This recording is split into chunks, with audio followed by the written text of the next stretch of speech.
Ito ang Broad Streamcast Communicators, ang naiiba at kakaibang plataforma sa digital broadcast. Mula Luzon, Visayas, Mindanao hanggang sa iba't ibang dako ng mundo. Broad Streamcast Communicators, ang sandigan ng sambayanan mula sa walang labis at walang kulang na pagbabalita, paglilingkod, maglalahad ng mga mapagbuong komentaryo at usaping pambayan para sa kapakanan ng karamihan. Broad Streamcast Communicators, tuwirang maglilingkod ngayon hanggang sa susunod na henerasyon.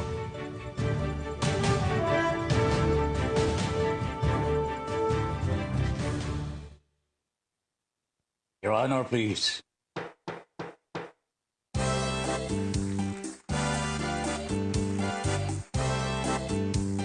Philippines. Your Honor, please, pakinggan mo reaksyon at komentaryo. Hihimayin ni Ben Paimon ang bawat isyu. Your Honor, please. Mga kurang sa gobyerno, wala siya sinasanto. Mga baho ibibisto, kahit sino. Trabaho lang, walang personalan. Ang tamaan, mabubunggulan. Komentaryo'y makatotohanan. Dito lang malalaman. Sibig pa'y po inyong samahan. Your Honor, please, inyong pakinggan. Mga isyu sa ating bayan, pag-uusapan. Your Honor, please. Problema ng ating bayan, talakayin, pag-usapan, upang maliwanagan ang taong bayan. Your Honor, please. Your Honor, please, pakinggan mo reaksyon at komentaryo. Hihimayin ni Ben Paimon ang bawat isyu. Trabaho lang, walang personalan. Ang tamaan, mabubunggulan. Komentaryo'y makatotohanan. Dito lang malalaman. Sibig pa'y po inyong samahan. Your Honor, please, inyong pakinggan. Mga isyu sa ating bayan, pag-uusapan. Mga isyu sa ating bayan, pag-uusapan. Your Honor, please. Philippines.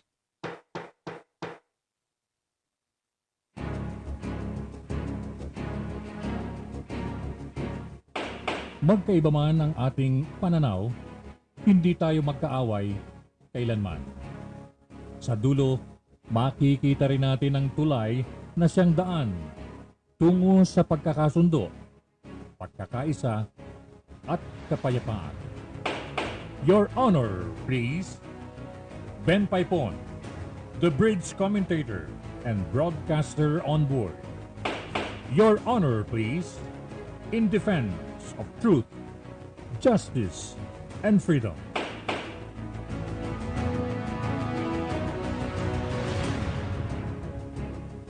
Philippines. Good evening. Hi, Miss Universe. Magandang gabi po. And Your Honor, please. Good evening. And welcome now to the program, Your Honor, please. Ako po si Ben Paipon. Invite you now to join us from this time, alas 8 hanggang alas 10 ngayong gabi. Lunes hanggang Biyernes po ito. And we are now sa Tuesday, ano po?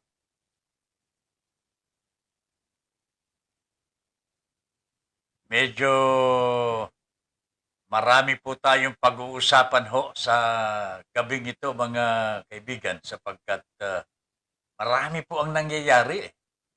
Sa politika na naman po Alam po ba ninyo, mukhang dumadami ang gustong mag-kandidato Pangulo from the opposition side.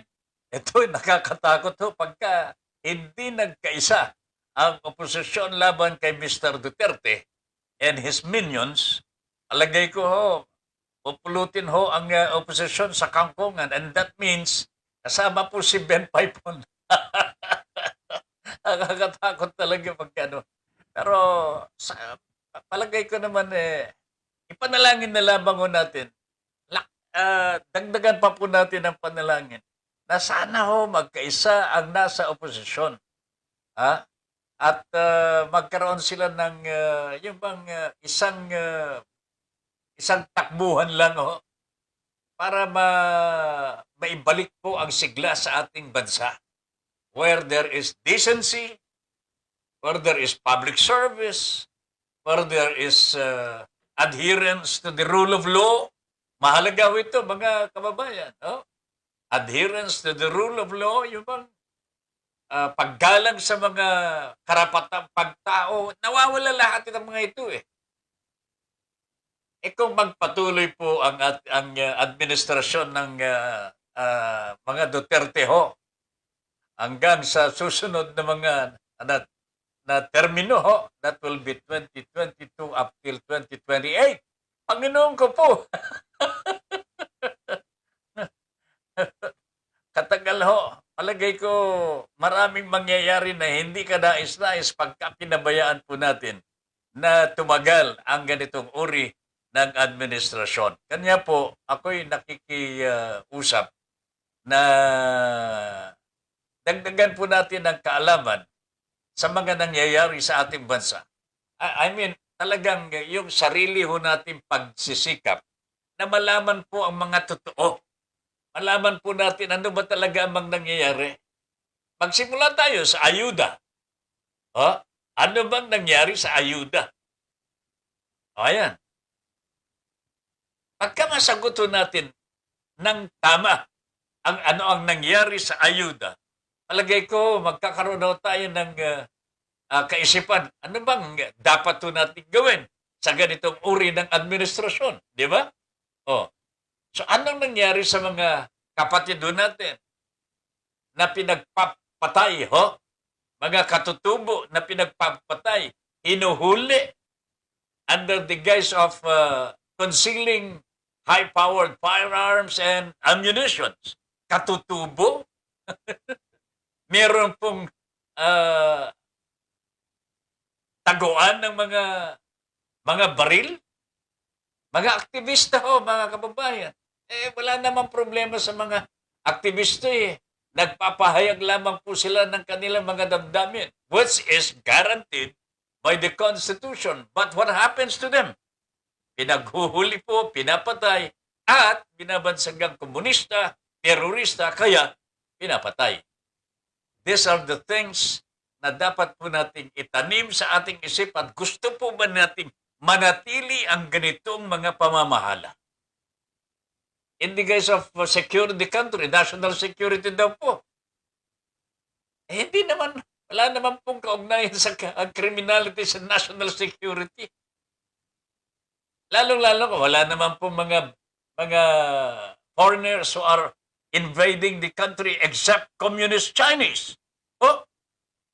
Iisa lang naman po ang nag-i-invade sa atin Komunistang inchik. Kaibigan pa ng ating Pangulong Rodrigo Duterte. Ayan. So, eto pagyamanin po natin ang ating kaisipan, kumbaga sa dagdagan natin ang ating mga kaalaman sa tunay na nangyayari sa ating bansa. Dito lamang po natin mapapagtanto ano po ba ang dapat natin gawin sa susunod na halalan. Alright? Okay. Bago ang lahat mga kaibigan at mga kababayan, meron tayong kabayan na champion po ngayon sa golf, pambabae sa Amerika. Ang pangalan po niya si Yuka Saso. Pilipina po ito. Tatay po niya, Hapon. Ang kanyang nanay, Pilipina. Nanalo ho sa kampyonato. Nakuha po niya ang kampyonato ng LPGA females version ng golf sa Amerika. At 19 years old, napanulunan po niya ito at mag-uuwi po siya ng $1 million in prizes. At the time when we have no money really, mga kababayan, how easy it is in golf to take $1 million home. Nako, napakalaking halaga ho nito mga kababayan para sa ating mga Pilipino. And Yuka did this by herself. Pero natutuwa siya sapagkat ang mga kapwa niya Pilipino at Pilipina nagpunta pa po sa Amerika para manood ng kanyang game at sila po ang naging inspirasyon ni Yuka. Pero inamin po ni Yuka na at the time when medyo nagpa-falter po yung kanyang mga palo-palo sa golf. Kinausap po siya ng kanyang caddy. Alam po niyo yung caddy, yan ang nagbubuhat ng bag. Yung mga gamit po ng golfer, yan ang caddy. Kinausap po siya, relax ka lang. Relax ka lang. Focus. Natawan po si Yuka and really, that changed the whole thing. Nag-berdi na ho siya hanggang sa final hole, mga kabayan. Ito yung tinatawag na deciding point. Mga kaibigan, medyo may distansya ho yung hole. Medyo malayo-layo po yung kanyang palo ho niya. Talaga naman ho. Pagpasok ng bola sa butas, siyawan ng mga Pinoy. Yuka! So mga kaibigan, that did it for Yuka. Final hole, mga kaibigan, the deciding point, nanalo po ng $1 million. But over and above the $1 million, prestige that we have here, first Filipino to win the championship in the LPGA for women sa United States of America. This is not an ordinary feat garnered by a Filipino. Parang si Manny Pacquiao din po. First boxer to get 8 belt championships from different divisions. Bihira din po mangyari at wala pa ho yata nakakapantayo ito sa sino mga boksingero sa buong mundo. Yan ang nakamit naman po ni Manny Pacquiao. Kanya meron siyang pruweba kung bakit gusto niyang maging Pangulo ng Republika ng Pilipinas. Sige, panalunin na kaya natin si Manny Pacquiao.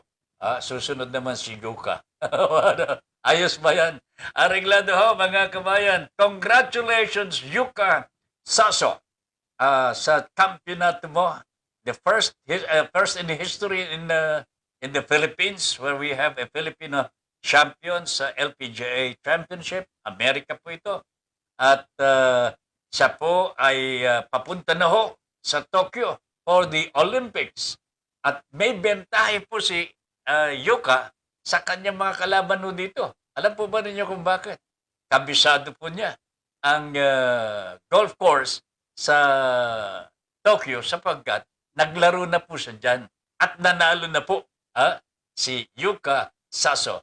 Ipanalangin ho natin, mga kabayan, na siya po ay magkamit ng gold sa Olympics. Again, this will be the first in the history of the Philippine sports where we had a gold medal in the Olympics. All right. Mga kabayan, ito muna. Batiin muna natin ang mga taga-subaybay. Dumadami po. Baka lampas ito. Hindi po natin sila babati, Eden Pedro. Teka, sandali lang, Sandali lang at marami na po ito, yan. Unahin ho natin si Pearl Blanca. Good evening po, Pearl. Magandang gabi po. Ganon din po si Buddy Badillo, Padre. Gandang gabi po. Watching with you, sabi ni Buddy Badillo ng Sampaloc, Manila. Good evening, Buddy. Bless Solis is watching. Good evening. Marites Senova, pinsan, gandang gabi sa iyo. And good evening po, Kuya Ben. Marie Clado is watching. Good evening. Yung composer, singer po natin ng ating theme song ng Your Honor, Please, Mr. Joey Ortiz. Good evening, Kuya Ben, sabi ni Joey Ortiz. Good evening. Joey, and keep safe, ha? My friend, Eden Pedrolves from Tugigaraw, Cagayan. Magandang gabi, classmate. Good evening. All right, Joey Ortiz, thumbs up palagi. Good evening po, classmate. Ben Paipon, sabi ni Eden Pedralves. Tess Obanya Malanum is also watching. Mercy Ong, gandang gabi po sa inyo. Oh, magandang gabi po, Kuya Ben Paipon and Miss Universe. Ingat po kayo palagi. Thank you very much. Sami Gabot! Padre, magandang gabi sa iyo. Watching na po si Sammy Cabot after his program kanina. Kanina, alas 6 hanggang alas 8 ng gabi. Now we have Ma'am Eve M. Ramos. Ma'am Eve, magandang gabi po. Good evening po. Your Honor, please, Sir Ben Paipon at Miss Universe. Okay? Pre, watching na. Sabi ni Ricky Tisoy. Salamat, pare. Good evening. Josephine Taledillo. Good evening, Sir Ben. Watching po. More power to your program. Keep safe. Always. Uy, thank you very much. So, yan muna ang mga taga-subaybay po natin na bumabati sa ating programa at syempre sa inyong lingkod at kay Miss Universe. Alright? Mga kababayan, ito na po ang ating unang paksa ngayong gabi. No? Pansinin po natin sapagkat napakahalaga po ito, lalong-lalo na sa ating mga estudyante. Okay? Ito po ay may kaugnayan sa regulasyon na ginawa po ng Bureau of Internal Revenue. Out of nowhere, hindi po natin malaman kung saan po nanggaling ang kanilang kaisipan na dagdagan by 150% ang buwis para sa mga pribadong eskwelahan. Samantalang, gumawa na po ng bagong batas ang ating Kongreso, yung CREATE, na maipapako po ang buwis para sa mga pribadong paaralan, mga korporasyon, na merong kaugnayan po sa paglilingkod bayan, at may kaugnayan po sa mga pangangailangan ho ng mga mamayan. Siyempre, ano po? Ang pribadong eskwelahan ho, meron pong buwis na ito, 10%. Pero yung sa CREATE, ibinababa nga ng 1% eh. Pero na magtataka na ho, ang mga namamahala ng mga pribadong school, proprietary educational institutions, kung bakit ang BIR po ay gumawa ng BIR Regulation number 5, 2021, which increases to 25% from 10% of proprietary tax rate for private educational institutions or 150% increase.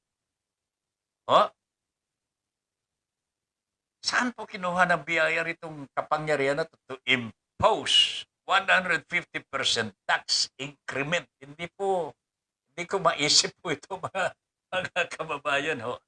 Pero meron tayong kongresista na nakasilip po nito.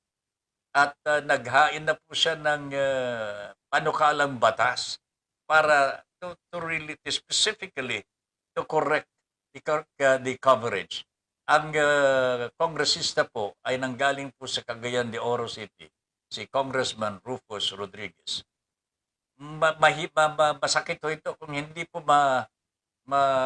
bago ho ang kaisipan ng BIR at ng Department of Finance. Magiging kaawa-awa uli ang ating unang-unang manulog nyo dito kung aakuhin po nila ang pasanin will be the private schools, and there is only one thing that is left for them to do in case hindi po babaguhin ng Bureau of Internal Revenue ang kanilang karagdagang buwis sa mga pribadong eskwelahan. And that is the close shop. What happens so, mga kababayan, kung ang mga pribadong eskwelahan ay magsasarado na? During this pandemic, 900 private institutions, educational institutions have already closed shop. Nagsarado na ho because of the pandemic. Hindi pa po nakakabawi ito. Ano ngayon ang dahilan ng BIR at nagpataw po ng karagdagang buwis sa mga pribadong eskwelahan? Dapat po sana sa ganitong pagkakataon, bigayan muna. Hayaan mo laghap-laghap ng masarap na hangin. Baka meron pang masarap-sarap na hangin na iihip po sa kanilang kinalalagyan. Eh di, hayaan mo ninyo makalanghap po sila. Pero hindi na po pinalalanghap. Sinisikil kagad. Sinasakal ho, mga kababayan. So, kung magsarado, what happens to our students? They will go to the public schools. What happens to public schools? They will be overwhelmed sapagkat hindi kaya ng mga public schools natin ang dami ng mga estudyante sa buong Pilipinas. Naiisip po ba ng BIR ito? I doubt it. Gusto lamang po ng BIR makalikam ng pera. Para saan? Para nakawin ho. Ayaw talaga ang mga ito. Sana ho kung magagamit sa tamang paraan ang perang nalilikom ng BIR, maganda. Pero kung pinananakaw, wag na magbuwis. Pero, for Diyos por Santo, I think mali ho itong regulasyon na ginawa po ng Bureau of Internal Revenue, increasing the taxes for private institutions. Hindi kaya po ng public schools ang dami ng mga estudyante ho natin. So, sana ho, Mr. Rufus Rodriguez, Congressman from Cagayan de Oro, bilis-bilisan po ninyo para hindi po matuloy itong gusto ng BIR, pagpapataw ng mas malaking buwis sa ating mga pribado, mga institusyon, educational institutions in the country. Another option left for the private schools to do, o di ipasa ho nila sa mga estudyante, sa mga magulang, ang babayaran ho nilang buwis, which is not far-fetched. Pwede ho nilang gawin po ito. But what happens ho, mga kaibigan, when tuition could not be afforded anymore, hindi na po kaya ng ating mga magulang, what happens? O kayo na mismo magsasabi ho, ano mangyayari? Siyempre, hindi papayag ang mga magulang, hindi papayag ang mga estudyante na hindi po sila makapag-aral. So what happens? Magpro-protesta po sila sa mga kalsada ho. And then when that happens, huli dito, huli doon, pakulong dito, pakulong doon, mga estudyante ho natin. We are just creating chaos here because the BIR did something that is unthinkable. Ayan ho, mga kababayan. Kaya, I do not know. Mr. Dominguez, sir, of the Department of Finance, why is this so? What is the logic behind this? Hindi po namin, question din namin, pero medyo hindi masyadong maanghang ang mga critics about enforcing taxes dito sa mga pogo natin, no? Pero marami po ang nagrereklamo, why legitimize the operations of these pogos? Pinagmumulan ng iba't ibang uri ng krimen dito po sa ating bansa. So makikita ho ninyo bakit, anong direksyon ng BIR dito? Naglilikom po ba sila ng pondo for the elections? Hindi pa po ba sapat ang mga ayuda na hindi pinamigay? Hindi pa ba sapat yung mga inutang ho ng Pilipinas sa foreign institutions? Alam po ninyo, 11 trilyon ang utang na po natin sa mga foreign financing institutions. 11 trillion pesos. Katapos ganito, hindi pa po sapat ang pondo ninyo? Hindi pa ba? Kawawa naman kayo. Kawawa naman ho ang ating administrasyon. Wala ho silang pera para sa halalan. Grabe talaga ito. Alam po ninyo mga kababayan, kung talagang ang ating pamahalaan ay may puso para sa ating mga kababayan, during this pandemic, bakit po nila pinababayaan yung bayanihan 3 na hindi maipasa? Have you ever imagined that? Have you ever think of it? Bakit hindi po naipasa ang Bayanihan 3 during this pandemic po?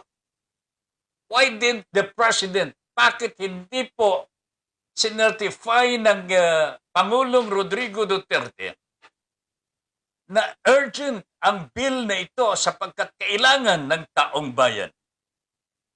Ayun ho, natapos po ang sesyon ng Kongreso, nakatihaya po yung ayuda para sa ating mga mamayan dapat. Yan ang inaasahan ng taong bayan, to prop up the economy para na ma-boost ang moral ng ating mga kababayan. Pero hindi po nangyari po eh. Wala talagang pagmamahal ang ating Pangulong Duterte sa ating mga mamamayan. Importante lamang sa kanya, meron na po ba siyang gagastusin sa halalan sapagkat siya daw po kakandidato pang vice-presidente. Wala nang katapusan ng pagnanasa ng Pangulong Rodrigo Duterte. Why does he want to be there still? Hindi pa ba siya pat ang kanyang nagawa? Kung meron nagawa na po ba siya? O baka yung mga hindi niya gawa, gusto niyang tapusin. Hoy, Mr. President, hindi ganyan ang bataso ng Pilipinas. Tapos lang termino mo. 6 na taon ang binigay sa iyo. Sinayang mo ang 6 na taon. Pagkatapos gusto mo pa, hindi ka na nabibigyan ng taong bayan. Okay? Areglado. Sandali lang. Nanonood na po sila Ma'am Lilian Gabriel. Good evening po. Ma'am Lilian Gabriel, a blessed Tuesday po. Tatabin at Miss Universe. Stay safe and healthy. More power to your program. Your Honor, please. God bless us all. God first. Sabi ni Ma'am Lilian Gabriel. Angelica Paz. Magandang gabi at keep safe po kayo at buong BSCC family. Sir Ben Paipon, Your Honor, please, at Ma'am Lynn. God bless you always and more power. Jose Gregorio Clemente. Congratulations to Yuka Sasso. Dumadami ang sports hero natin tulad na rin ni Manny Pacquiao, who is next to the #1 sports hero of the Philippines. The great Efren Bata Reyes is the first national sports hero of the Philippines. Buhay pa ba si Manong Efren? Kumusta na ka, ha? Buhay pa, no? Ay, sana naman. Sana, ho. Magpakita siya muli, no? Sir Efren Bata Reyes, Angelica Paz, election fund sourcing po. Sir Ben Paipon, tama ka dyan, Angelica. Alam niya talaga. Wala na akong ginawa kundi maghanap ng pondo para sa kanilang kampanya for 2022. Ala na talaga. Hindi ko maintindihan. Hindi pa ba sapat ang nalikom po ninyo? Walang niya kayo. Ang dami pong hindi nyo pinamigay sa naayuda. Bayanihan 1, Bayanihan 2. Kaya hindi niya pinasa ang Bayanihan 3. Kaya, ay nako talaga naman. Sabi ko nga po ang utang po natin panlabas is already 11 trillion pesos. 11 trillion. And that is not an ordinary amount. Napakalaki po niyan. We do not have even the vaccines that we need here. Umaasa po tayo sa abuloy. Umaasa tayo sa abuloy. Pero ang laki-laking halaga ng mga ibinubulsa ng mga damuho. Dan sharing po, tatabin, sabi ni Lilian. Thank you very much, Lilian. Watching na po si Mel Rodelio Militante. Delia Tenorio Balmores. Good evening, Sir Ben Paipon. Greetings to all the way from Dublin, Ireland. Okay, good evening, Del. Kumusta ka dyan? Sana stay safe. Ligtas ka sa lahat ng mga peligro dyan. Mercy on, Kuya Ben, pakisuyo naman po ang social pension na mga senior dito po sa Caloocan. Sa Taguig po, nag-payout na. Lagi huli, Caloocan. Mayor Oka Malapitan, tinatawagan po kayo ng mga senior citizens dito po sa Caloocan. Tinatanong po yung kanilang social pension. What is happening? Mayor Oka Malapitan, dinggin naman ninyo ang daing ng mga senior citizens. Okay? Mel, buonasera, signore Ben, Chadio V. Benedica, e a tutti coloro che stanno ascoltando e guardando talaga ito, programa, Your Honor, please. Italian naman ito, partner. Mel. Ruben Hakutan. Good evening, Sir Ben. Ruben Hakutan is watching.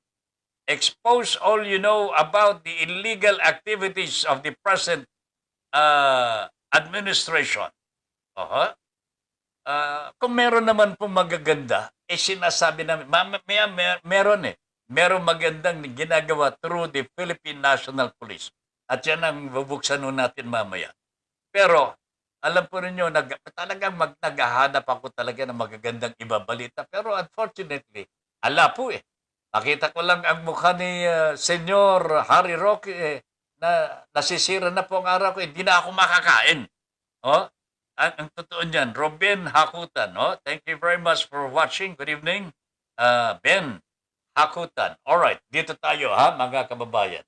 Sa mga mabubuting gawa ho ng Philippine National Police. Medyo maganda ho ito sapagkat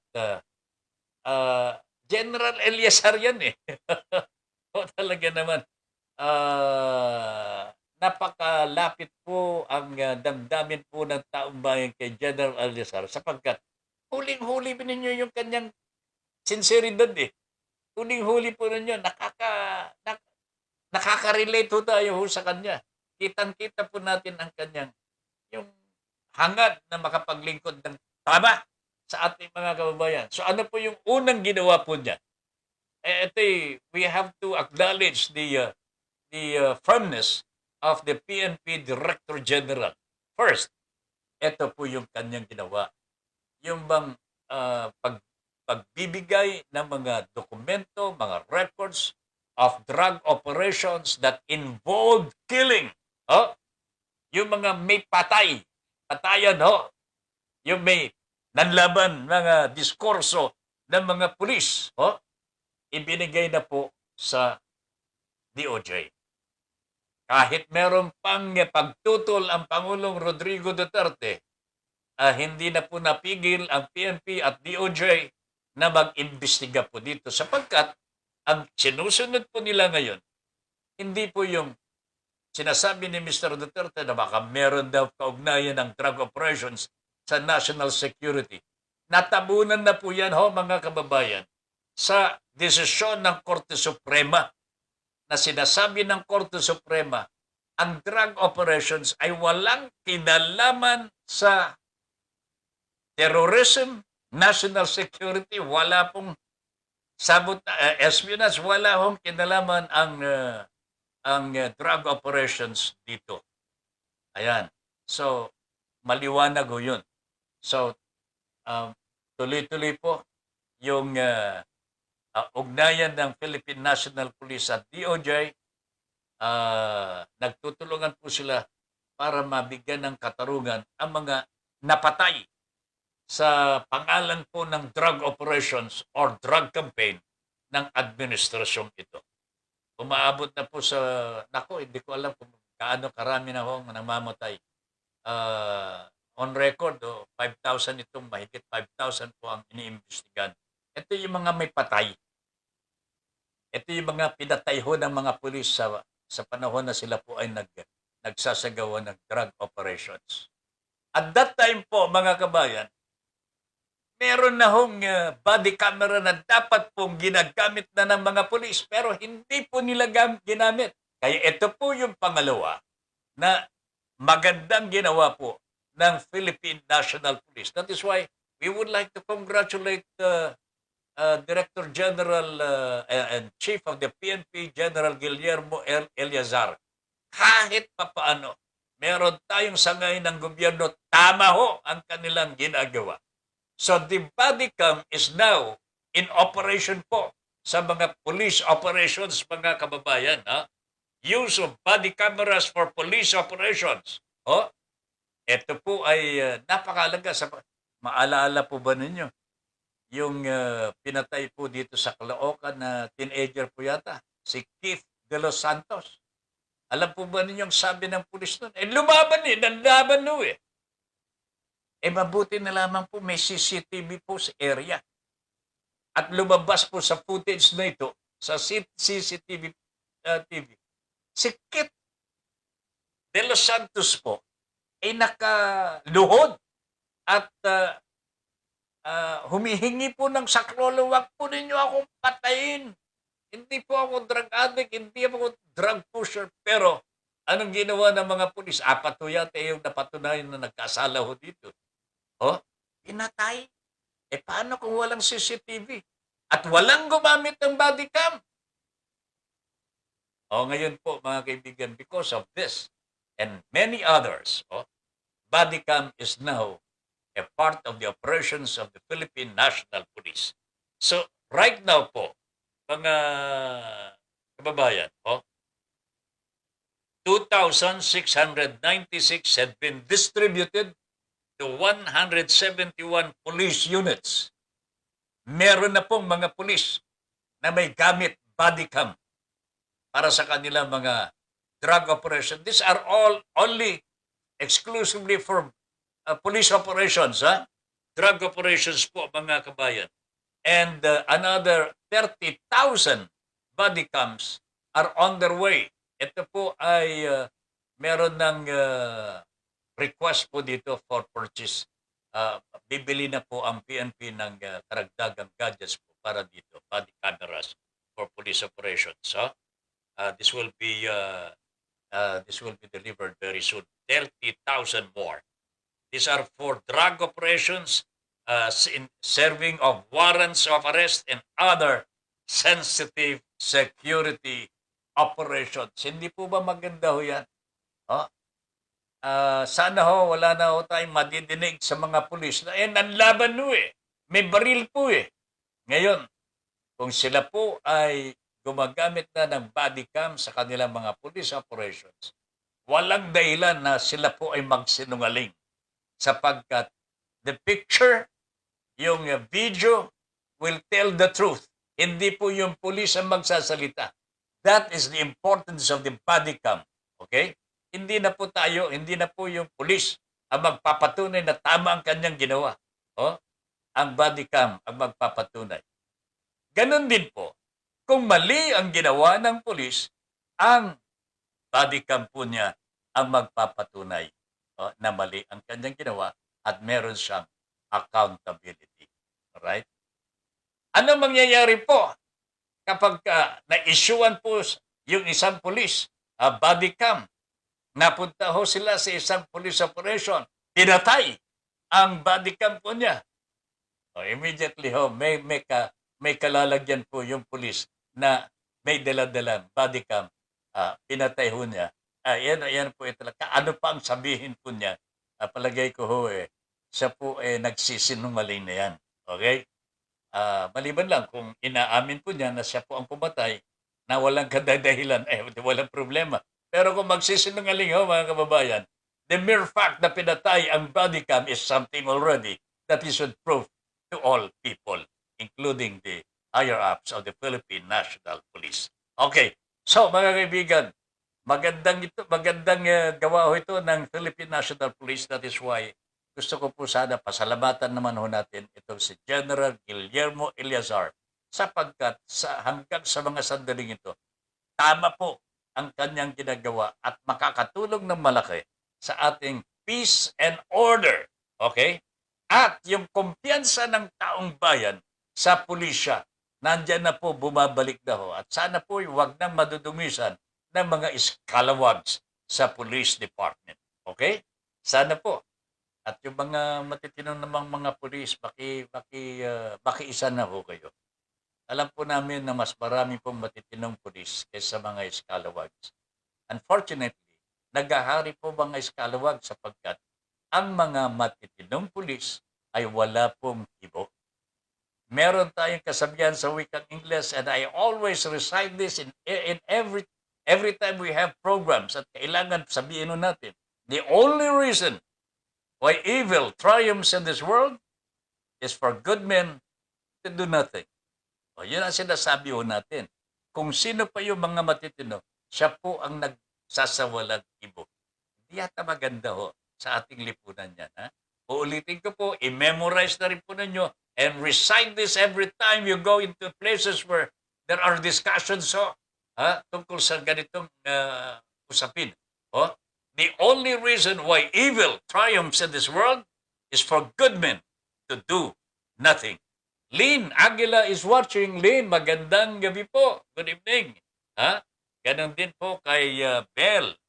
What is really true? Bayanihan 1 and 2 or bayag ni 1? 1 and 2. Okay talaga ito si paring Mel. Bayanihan 1 and 2 or bayag ni 1? 1 and 2. Ay, nako talaga. Of course, Mel is just kidding. Alex C. Aquino is watching. Alex, magandang gabi sa iyo, partner. Good evening. Andrew Neo is also watching. Magandang gabi, Andrew Neo. Alright? Alam po ba ninyo mga kabayan, ang unemployment number po sa Pilipinas so ngayon, kanina, mukhang lumaki po eh. Umaabot na po sa 6 million itong buwan ng Mayo. 6 na milyong Pilipino wala pong trabaho. Nakalulungkot ho sapagkat 6 million Filipinos continue to suffer hunger. Ay anong iisipin po ninyong mangyayari sa tao, may pamilya, wala po siyang pinagkakakitaan para may pambili siya ng pagkain ng kanyang pamilya. Hindi naman lahat ng mga walang trabaho ngayon, yung mga pumapasok, maaaring wala na po silang pinagkakakitaan. O meron naman po pinagkakakitaan. Pero, mas malaki po ang posibilidad na mas marami po ngayon ang nagugutom sa ating mga kapwa Pilipino. And this is the reason why the Bayanihan 3 is so important to the Filipino people sapagkat ang COVID cases hindi po bumababa ang bilang. I wonder why our President did not certify as urgent yung bill. Bayanihan 3. Kaya nga napag-iwanan ng Senado po eh. Naipasa naman po talaga ng House of Representatives. Pero, hanggang sa huling araw ng sesyon, ito na-transmit sa Senado, wala ng panahon ang Senado to look at the proposal. Simply because the President did not certify it as urgent. Was it necessary? Definitely po mga kaibigan. Kung naniniwala ang administrasyon na kailangan po ng taong bayan ang ayuda, well, it is imperative upon the President to look into that and do something about it. And that is the reason for the certification as urgent. Dapat. Pero, the President must have other things in mind, Kaya hindi po niya inasikaso sapagkat para sa taong bayan lang naman yan eh. Pabayaan na ninyo yan. So that's how the President probably regards the needs of the Filipino people at this time when there is pandemic, there is crisis in our society. Nakalulungkot mga kababayan. Ang dami pong mga manggagawa ngayon ang walang trabaho. Marami po. Ngayon, ito naman mga academic managers at mga Department of Tourism natin. Alam po ninyo, hindi ko rin maintindihan ito. Bayan-bayan, nakakasagap po tayo ng mga balita from TV and radio ho. Alam po ninyo, pinakikita ho nila paglabag sa mga health protocols, sa mga beach at saka mga resorts, pati sa Boracay ho. Alam po nyo, bakit kayo nagbukas? Ito, tingnan ho natin mga kaibigan, the logic of yung bang magpapanukala ho sila, maglalagay ho sila ng 30%, 20% lang, 20% lang papayagan sa Boracay instead of the 100%. Ano ninyo malalaman 30% lang yung pumapasok?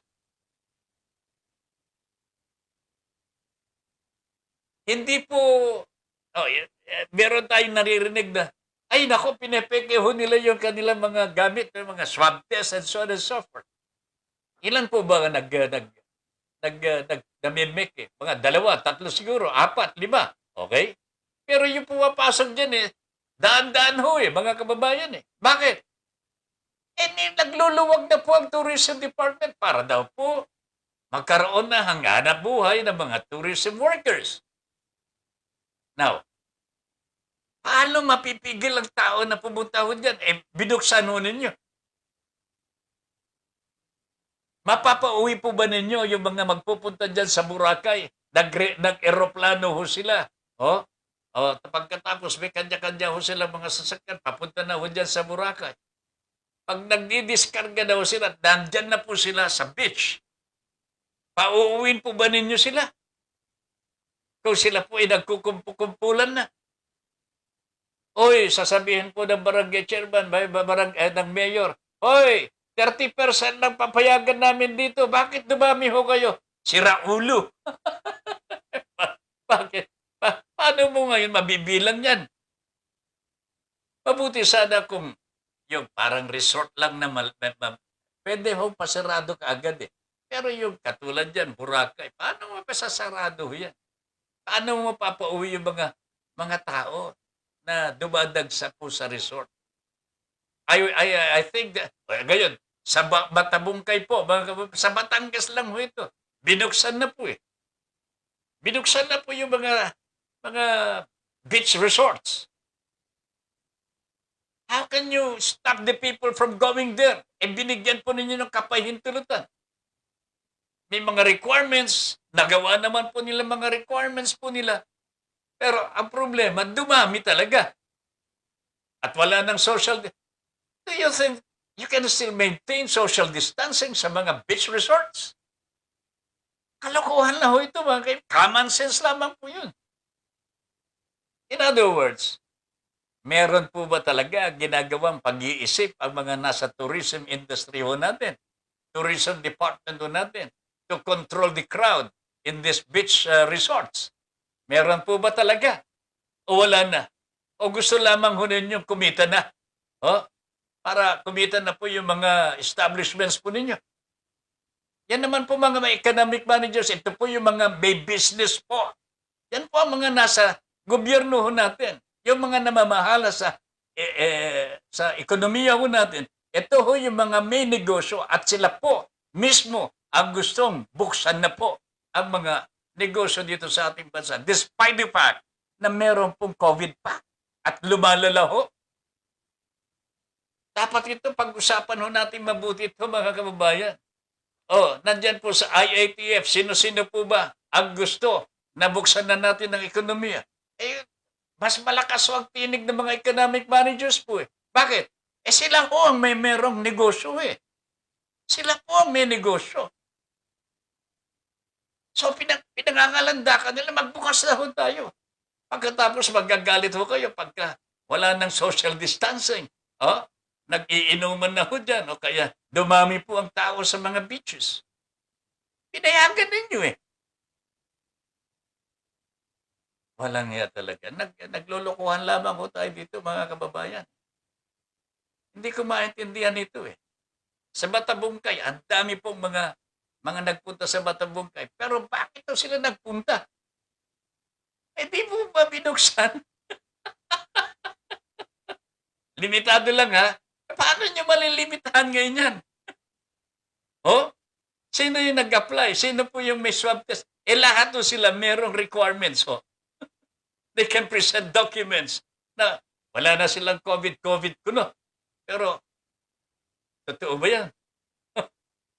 Oh? Pagkatapos maririnig na lamang mo natin, uy, ang dami po, meron talagang ang bilis ng transmission ng COVID dito sa Batabungkay. Katulad po dito sa Matandang Balaraho, Quezon City. Oh, yung good faith ni Pamaran. Pamaran po ba yun? Pumarin. Basketball player natin, konsyal. Nagpamigay ng mga ayuda sa kanyang mga kapitbahay. Dinagsaho siya. Hindi nagka-COVID. Kaya ang dami po. More than 200 people have COVID. Kaya lockdown ngayon na Matandang Balara. No matter na meron daw ivermectin dyan ni Marcoleta at Defensor. Hindi po nagkabisa. Kaya yung dalawang congressman, wala nang kibuho ngayon. Dumami po kasi ang COVID dyan sa Matandang Balara. Yan pinangangalandakan ng dalawang congressman na bumaba na raw ho. Ang COVID cases dyan sa Matandang Balara because of the ivermectin na tinutulak ko nila. Ito ngayon, napatunayan po. Matandang Balara, Barangay Matandang Balara has 200 cases of new COVID virus. Ayan ako talaga. Nakakalungkot po sapagkat iba-iba po ang nangyayari. Wala yatang seriousness sa ginagawa ng ating pamahalaan. Alex, ano ba talaga? Pwede ba ikaw nang mamahala sa Pilipinas? Alex Aquino, sir. O kaya Buddy Badillo. Pwede ba? Kayo na lamang muna. Itabi na muna natin itong grupo ni Mr. Duterte at Mr. Roque. Hindi nila hindi talaga walang seriousness eh. Walang seriousness. Etong nangyayari po sa NCR where the COVID cases are going down. Ayan. Nagbubukas na naman po tayo kung ano-anong binubuksan natin dito. Hindi pumapalag ang taong bayan sapagkat matagal daw sila nakakakulong. Ngayon, nagbubukas.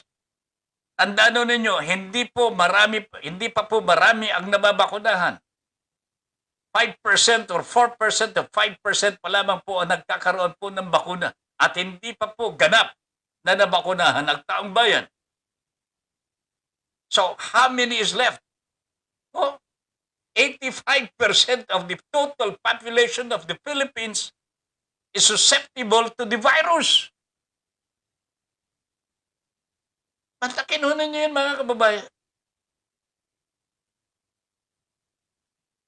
Pinangangalandakan na, uy, gumaganda ng vaccination. Yes, gumaganda ho. Umaandar ho. Pero tandaan ninyo, ang bagal ho ang vaccination. Mabagal ho. Hindi po nila namimit yung quota, yung talagang target ho nila na 500 doses a day.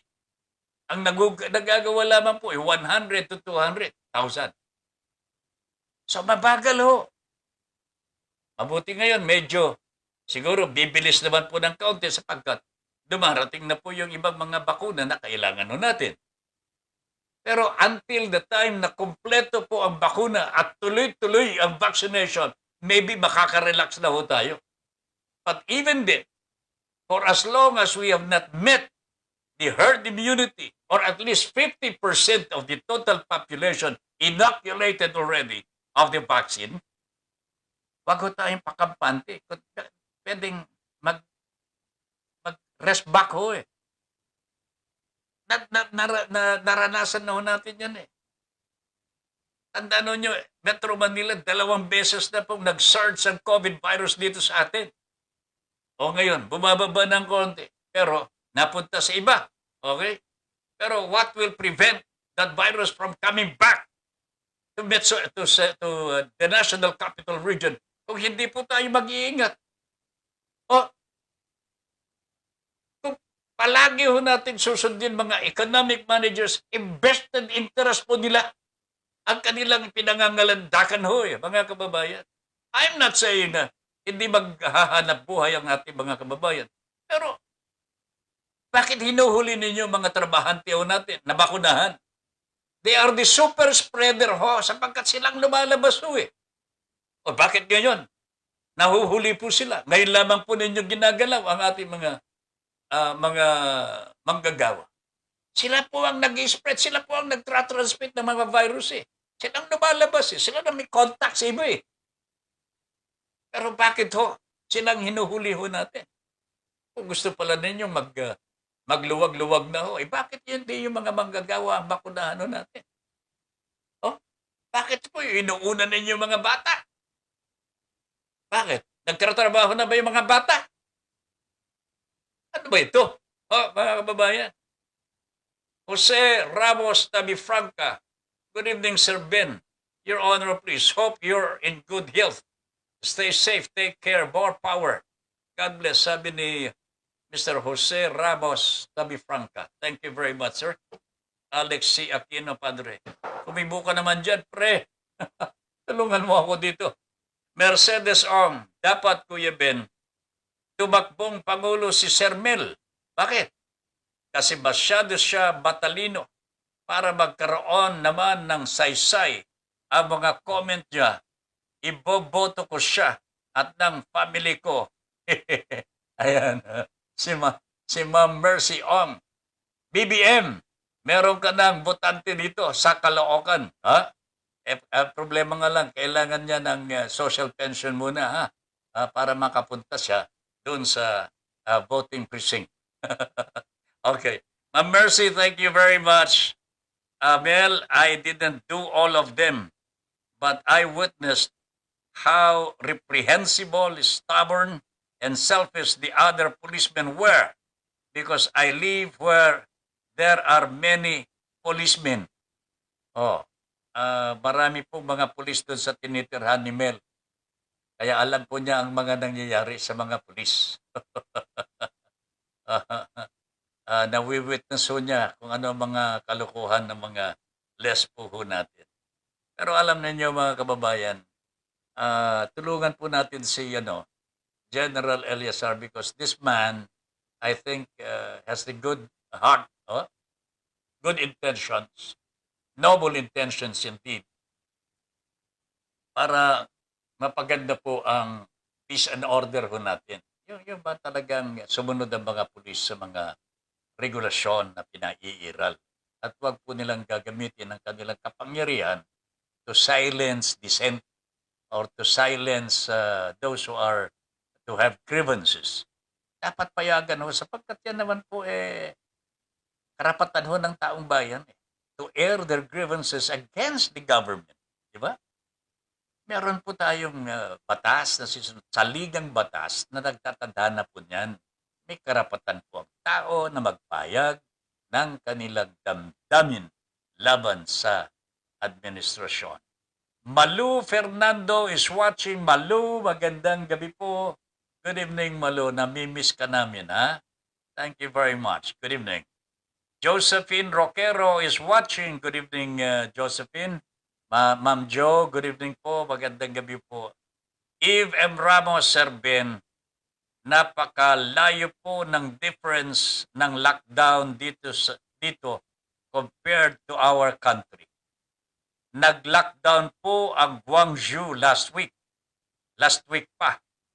Pero lahat po dumaan sa swab testing. Lahat po ginagawa ng local government dito. Para makontrol ang pagtaas ng cases. Lahat ng tao sumusunod. Pasalamat po tayo talaga dahil stricto po ang communist regime. Pagka may regulasyon na paiiral po ng communist government, wag kang hindi susunod. Baka may taga ka. Meron kang I know if there's this, no? Dito sa atin, iba ang natin dito Meron pong lax sa pagpapatupad ng batas. Sabi ho nila, because we are a democratic country. Pero hindi po eh. That is not what democracy is all about. Yung bang, wag mong parurusahan yung lumalabag sa batas. Hindi po komunista ho yung regime at meron silang very strict rules and regulations kaya sumusunod ang taong bayan. Hindi. Natutunan na po ng taong bayan na sumunod sapagkat alam po nila may parusa.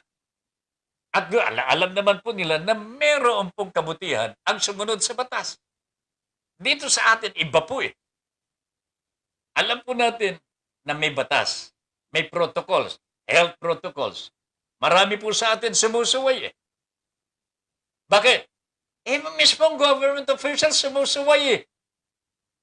Oh, mismong government officials sumusuway eh. Role model ho government officials. That is why, wag mo natin sisisihin ng demokrasya po. Ha? Na hindi po nagpapatupad ng batas. Ang mga opisyalis mismo lumalabag ho sa batas eh. Nakakahiya talaga ho mga kaibigan. Pero let us define the difference between these two. Communism and democracy. Sa totoo lamang, mahigpit ang batas ng mga komunista at gusto nila sumunod ang bawat isa. Ang hindi pagsunod, may kaukulang parusa. Okay? Tama po yun. Sa demokrasya, ganun din po eh. Ganun din po eh. May batas po tayo. Kaakibat po doon ang penalties na ipapatong sa iyo kung sakaling lumabag ka. Di ba? Meron ho eh. As a matter of fact, we are proud to say, under democracy, laws prevail. Yan. Pero, ang problema ho, may sumusunod pa. Maraming ang lumalabag ho eh. But that is what democracy is all about. May kadayaan daw po ang taong bayan. But I'm telling you, my friends, there is no such thing as absolute freedom. Ho. We are bound by laws. Meron po tayong batas na dapat po sundin. Huwag na ho nating hintayin ng parusa. Kailangan po sumunod po tayo sapagkat ang pagsunod sa batas ay kaugaliang tama at makakaiwas po tayo sa sakuna. Tama po ba yun? Ang problema lamang ho natin eh, pati mga government officials natin lumalabag sa batas. Kaya napapagaya po ang ating mga kababayan. Pero, uulitin ko lamang ho. Ang batas ho, sa communist regime, nandyan, matindi po ang implementasyon ng batas. And mas maluwag po sa demokrasya ang pagpapatupad because under our constitution, meron pong mga Bill of Rights po ang bawat mamamayan na isaalang-alang. Unlike in communist countries, wala pong talagang freedom na tinatawag ko katulad po ang kalayaan na meron po tayo dito sa democratic institutions or like the Philippines.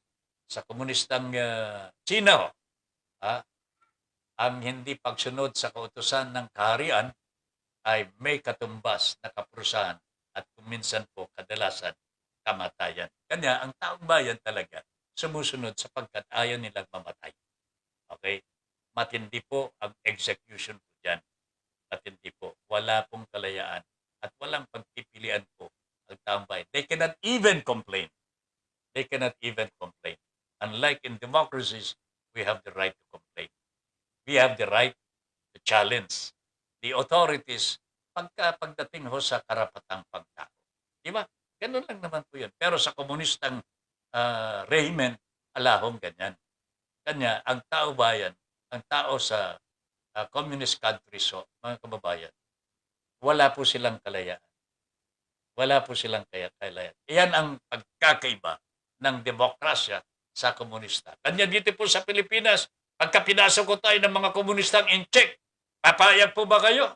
Papayag po ba kayo na magaya ho tayo sa mga taga-Hong Kong at mga taga-Taiwan po mga kababayan, tikitlin nila ang ating mga kalayaan at mga karapatang pangtao at pairalin ho nila ang gusto ng Politburo o Communist Party of China.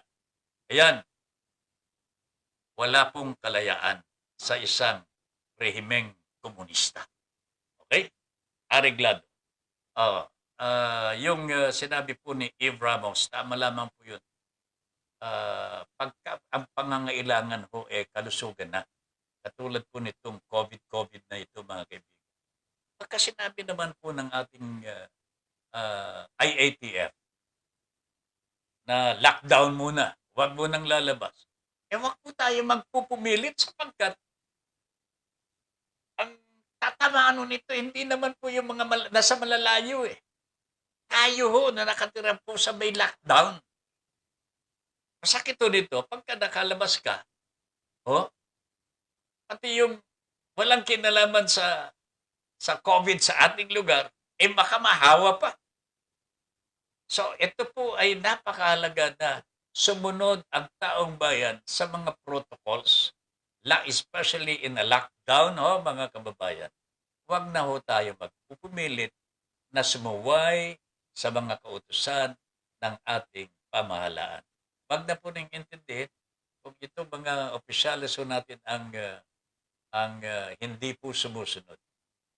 Kalusugan po natin ang nakasalalay. Eve M. Ramos, ma'am, thank you. Thank you very much. Tama po yung observation po ninyo. Josephine Roquero, good evening po, Sir Ben Paipon and Miss Universe. In your honor, please keep safe your family and take care of your health. God bless always. God first, sabi ni Ma'am Jo Roquero. Malu Fernando, good evening po, Sir Ben. We are watching from Caloocan. I know. Ma'am Malu Fernando, magandang gabi po.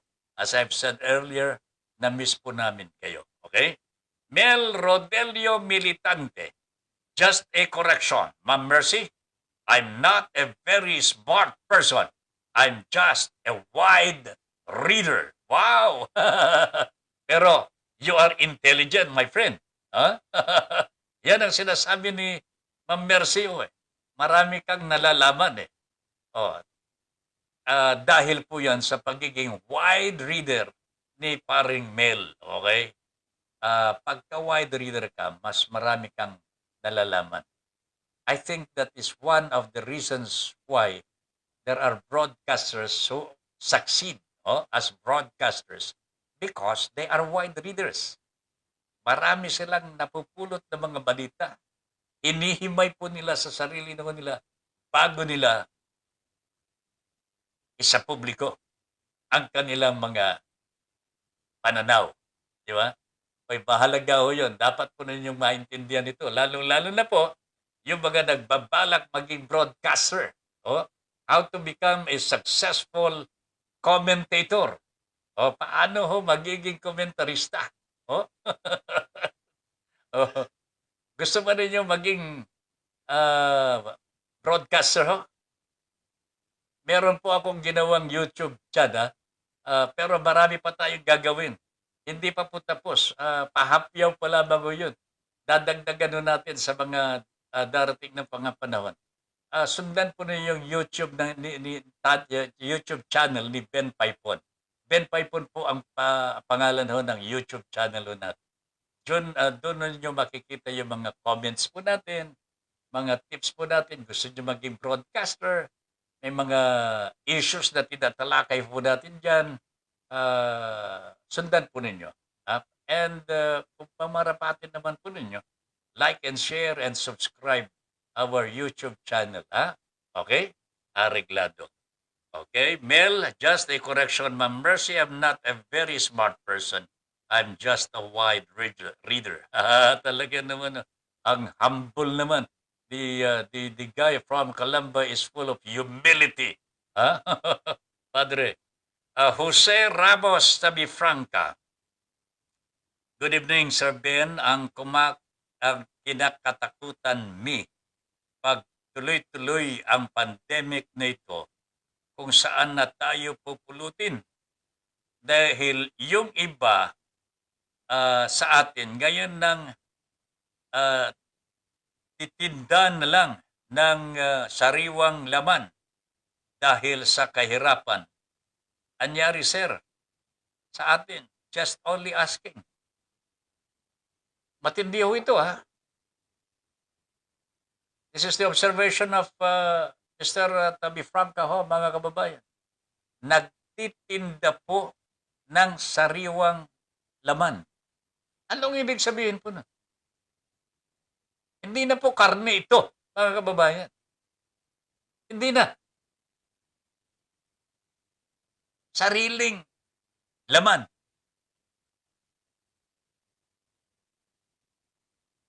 At hindi po malayo ito, mga kababayan. Dahil po sa kahirapan. Because the Bayanihan Tree, for all its intents and purposes, mga kababayan, hindi natuloy. Wala hong pagkukunan ng taong bayan na kanilang isusubo po. Almusal, tanghalian, hapunan.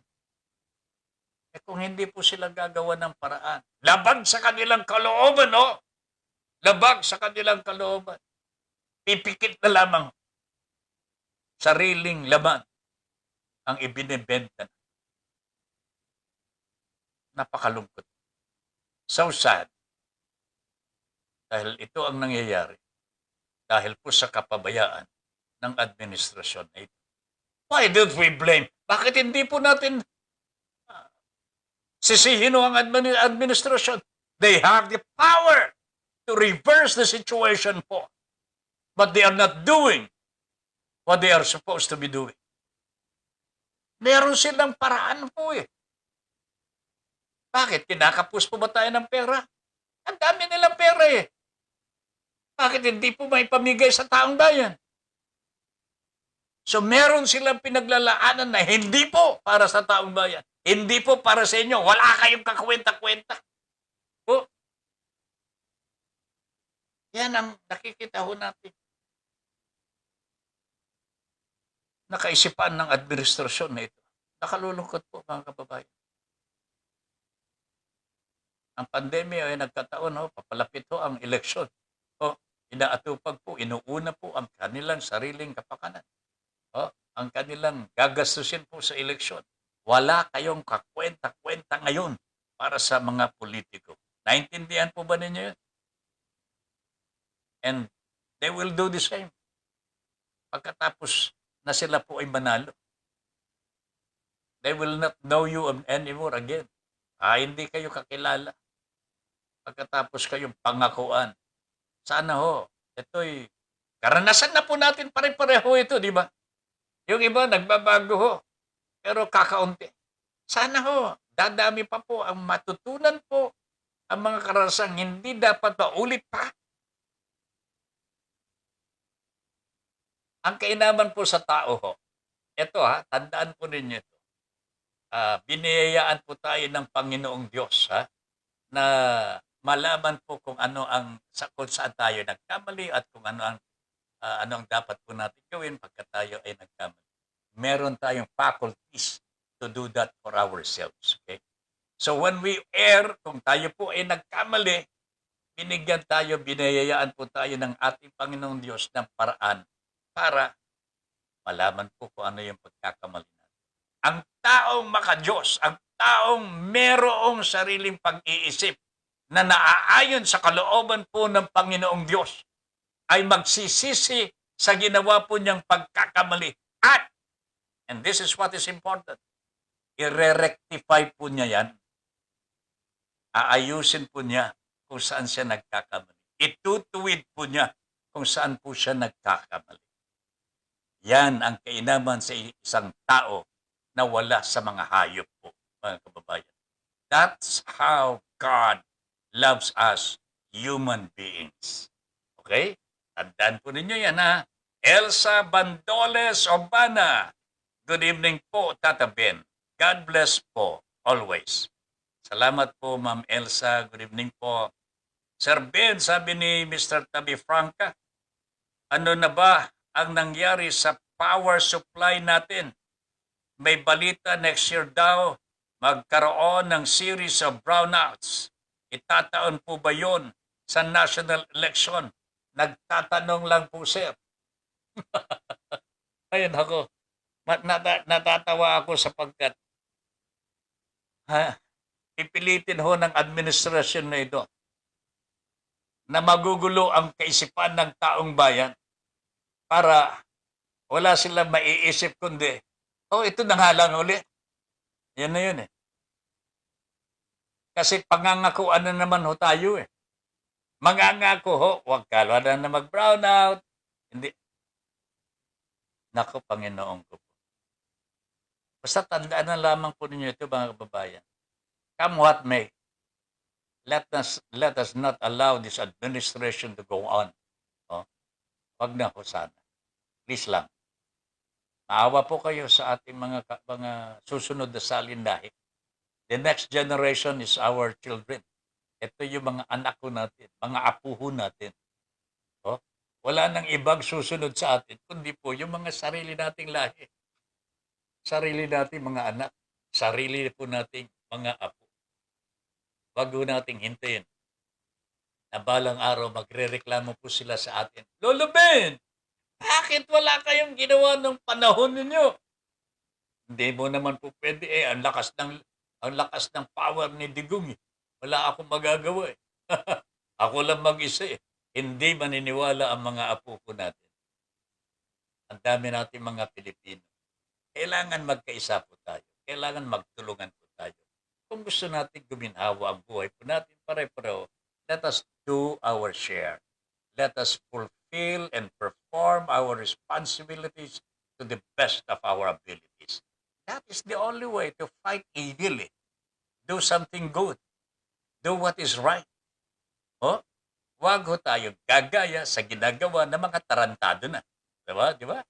Yun po ang antidotes to evil. Gumawa po tayo ng tama, gumawa po tayo ng karapat-dapat. Diba? Okay? Ariglado. Nako talaga naman ho. Etong power supply natin, nahihiyan na ho yata ang Department of Energy kasi alam po ninyo, Department of Energy, mabuti na lamang cabinet secretary ho ito, si Mr. Cusi, kung hindi, na isama na po siguro ito sa mga kinasuhan na po. Alam po ba ninyo, meron pong mga PDP laban officers who are part of this administration and in government agencies ho, inumbudsman ho. Bakit? Okay, ito po yung nahalaw ho natin. Miyembro po ng PDP laban ang mga ito. Pero sila po ay nakitang namumuliti ka na. Okay? Namumuliti ka na. They were the ones who presided over the meeting in Cebu City. At sila po ang nagsulong na patakbuhin si Pangulong Duterte as Vice President. If that is not electioneering, I don't know what it is. Okay? So sino-sino itong mga na-ombudsman ho? Pero una, sino bang nagsampa? Alright. Ang nagsampa po ay nagngangalan si Ginoong Victor Morillo, isang taga Quezon City at may advokasya sa Greater Public Accountability. Ito ang nag-file ng kaso sa ombudsman. Sino po ang mga kinasuhan? Tatlong medyo matataas ang mga katungkulan sa ating gobyerno ang kinasuhan po ni Mr. Morillo. Pakinggan po ninyo ang kanilang mga pangalan, baka kakilala ho ninyo. Ito po ay mga miyembro ng PDP laban din ho. Okay? Raul Lambino, sikat ho ito mga kababayan. Raul Lambino, baka magsisenador ito Raul Lambino, Presidential Advisor for Northern Mindanao. This is not a cabinet position, mga kababayan. Hindi po cabinet category po ito. Presidential Advisor for Northern Mindanao and Administrator ng Cagayan Economic Zone Authority. Ang bigat po ng kanyang katungkulan, ha? Siya po ay PDP Laban Vice President ng PDP Laban for External Affairs. Okay? Yan ang isa sa mga kinasuhan sa ombudsman. Electioneering po ito. Oh. Pangalawa, Melvin Matibag. Melvin Matibag. Sino naman po ito? President and CEO, National Transportation Corporation. O, ha? Mataas din po ang katanggulan. Ha? Sensitive din po ang posisyon. At siya rin po ang PDP Laban Deputy Secretary General. Wow, talaga naman. Ano ha? Okay? Hindi ko alam kung duman po sa seminar ang mga ito. Basic seminar, workshop. Pangatlo ho, tatlo ho ito eh. Astravel Pimentel Naik, Executive Director for the Commission of Filipino Overseas. Mataas din po ang katungkulan, no? And part of PDP Laban Membership Committee. Uy, membership committee po. Bigat-bigat po ito. Ang mga opisyales na ito sa gobyerno ko ay hindi po cabinet position ang kanilang tinatanganan po sa gobyerno ho natin. Under the Administrative Code of 1987 and Executive Order 290, ang mga exempted lamang po sa political partisanship activities ang miyembro po ng kabinete. Kung hindi ka miyembro, hindi ka exempted. Yan po ang sinasaad ng Administrative Code 1987 at Executive Order 292. So nakita po ang ni Mr. Murillo ang lantarang paglabag sa batas na ito ng mga miyembro ng PDP Laban. Miyembro po ng PDP Laban. But who are also government officials, no? Already undertaking electioneering purposes.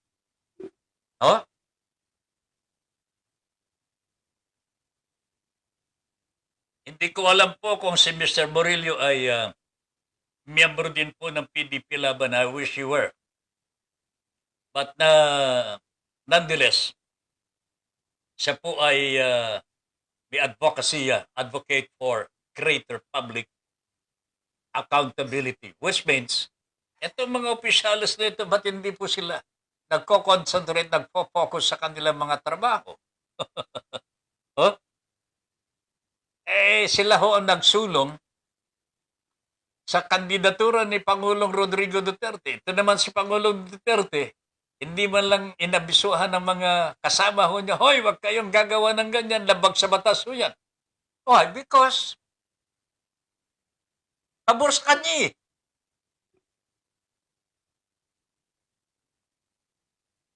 Pabor sa kanya ho ito, mga kababayan eh. Kaya siya rin ang may kapangyarihan, walang ibang magbibigay ng absuelto sa kaso nila kundi Pangulong Rodrigo Duterte. So mga kababayan, ito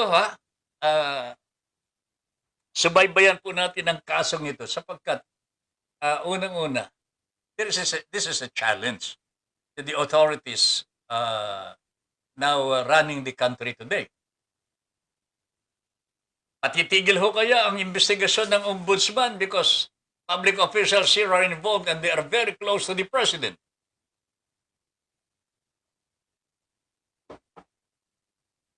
Ano kayong mangyayari ho dito mga kababayan? Tatlong opisyal na so ito, Raul Lambino, ito yung talagang very vocal Very vocal for the president. Nag-electioneering ho ito talaga. Ganon din po si Mr. Matibag. Hindi ko masyadong nadidinig itong si Astravel Pimentel Naik. Pero itong dalawa, Melvin Matibag at Raul Lambino, talagang lanta baliktaran, no? Parang meron silang basbas ng Pangulong Rodrigo Duterte. Parang ginawa ng Pangulong Duterte sa kanyang mga pulis sa drug operations po. Pumatay kayo, akong bahala sa inyo. Makukulong kayo, ilalabas ko kayo. Yan ang Pangulong Duterte ho eh. Kita ho ninyo, mas masahol pa sa komunistang inchik eh. Ang mga komunistang inchik, hindi po sila nagsasalita ng ganyan. In public po. Hindi po sila nagsasalita ng ganyan in public. Pero, kung lalabag ka sa kanilang mga kautusan, antayin mo, may darating sa iyo. Baka hindi ka na makita after that. Pero walang ingay. Hindi katulad ni Pangulong Duterte ho, mga kababayan, pinagmamalaki pa po niya ang kanyang kayabangan, ang kanyang kapangyarihan. Okay? Ay, nako talaga. Sir Ben, ano na ba ang nangyari sa powers? Okay. May balita next year daw ng pagkakaroon ng series of brownouts. Itataon po ba yan sa national election? I hope not. Wag po sana silang gagawa ng isang bagay na ikasisira din po nila. Lalong magagalit ang taong bayan pagka magkaka-brown out. You know, malaking perwisyo po yan. So, sa tingin ko, hindi dapat mangyari ho yan. Ngayon pa lamang, dapat atasan na po ng Pangulong Duterte ang kanyang mga boys to make sure na hindi magkaka-brown out sa darating na next year. Next year na ito. Araw na lamang po ang mga bibilangin natin, mga kababayan. Less than 300 days na lang siguro ito. Ano ba naman ito nakikita ko ho? Teka, sandali ha. Medyo masakit na yung mata ko eh. Alright, okay. Alright. 9 at 25 minutes po bago mag alas 10 ng gabi sa ating Your Honor, please. Okay? Ricky Tisoy is watching, Padre. Magandang gabi po. Sir Ben, kaya pala si Secretary Rockway nagpapogi yun may plano tumakbo sa Senado. Saga ng akin, sir, hindi tama kasi kahit hindi na niya sakop, pinakikialaman sa ngayon pa lang. Sira na siya doon. Dito sa amin, sir. Alam po ninyo, alam mo, Mr. Tommy Franca, Padre, Joe, lantaran kong sinasabi ho, ito lamang pong spokesperson na nagsasabi ng kanyang sariling opinion. He is talking about himself. He does not speak for the president. Kadalasan ho, mga kababayan. Opinion niya ang pinalulutang po niya. That is not the job of a spokesperson to bring about his own opinion on the matter. Dapat ho, yung kanyang kliyente, yung kanyang presidente, ang sasabihin ang opinion. Hindi po yung sarili mong opinion. That is Mr. Roque ho, mga kababayan. Kaya wala akong paggalang mo dyan eh. He does not know his job description. Hindi po niya alam kung ano ang kanyang pinasok siguro. Pero ang laki ng pagbabago ng itsura ni Mr. Rockway ngayon. Talagang Mr. Rockway na talaga yata. Medyo maaliwalas na ang kanyang hinaharap eh. Malaki na po ang pagbabago. Kailan kaya ho mag-make up ito? Well, if any of you like English novel books, there are still 3 sacks left that I'm giving away for free. Wow! Ano ba yan, mga detective stories ba? Parang Mel? Literature ba yan? History ba yan? Ano bang mga English books mo dyan? Alam mo, ako mahilig din sa mga libro-libro. Mahilig po akong nagbabasa ng history books. May major in college before was history too. sa History and Political Science. Alright. Eve M. Ramos is still watching. Good evening, Ma'am Eve. Magandang gabi po sa inyo. Ganon din po si paring Buddy Badillo. Meron siyang comment dito. Ngayong eleksyon, babaha ng perang ipamimigay ng mga kandidato na galing sa ayuda, hindi pinamigay sa tao. Buddy, bakit mo alam? But that is the truth, mga kababayan. I can imagine, sako-sakong pera ang dala-dala ng mga kandidato na kaalyado ng Pangulong Rodrigo Duterte. Bantakin ho ninyo ang inutang ho nila sa panlabas ng mga bangko, including local accounts mga kababayan, local debts. 11 trillion na po. Maniwala po ba kayo na hindi nila gagalawin yan? Yung mga ayuda Bayanihan 1 and 2, kalahati lamang po siguro. Ang naubos po nila, saan napunta yung kalahati? Itong Bayanihan 3, mukhang wala na ho silang pondo dyan. Pero alam po ninyo, meron silang pondo pero ayaw lang magpamahagi sapagkat binibitin po ang taong bayan. Ibibigay lamang po yung ayuda pagka nakita ho nilang kailangan na po ng taong bayan at maninikluhod na po. Kasi gutom na po ang taong bayan. Yan ang nakikita kong paraan para ipagpamahagi po ang administration. And when that happens, you know what? We will be very, very close to the elections. Saan po ang loyalty ngayon ng taong bayan? Mabibili na po ng Administrasyong Duterte muli ang taong bayan.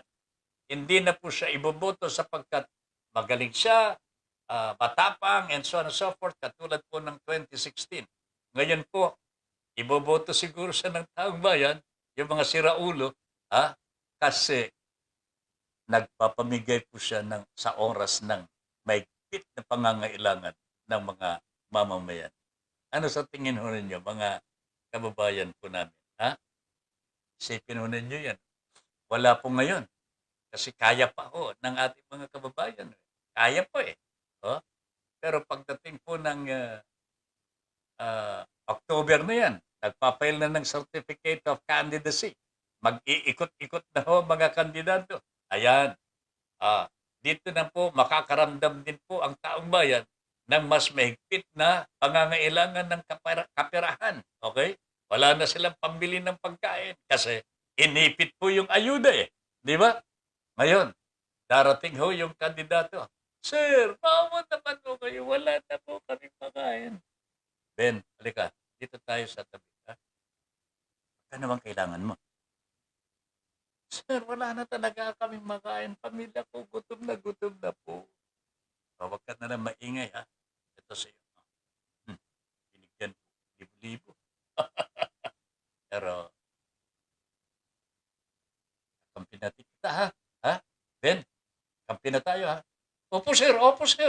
Maraming salamat po, sir. Salamat po, sir. Para nakikinit ako, ganito ang mangyayari sa campaign activities po sa susunod na eleksyon.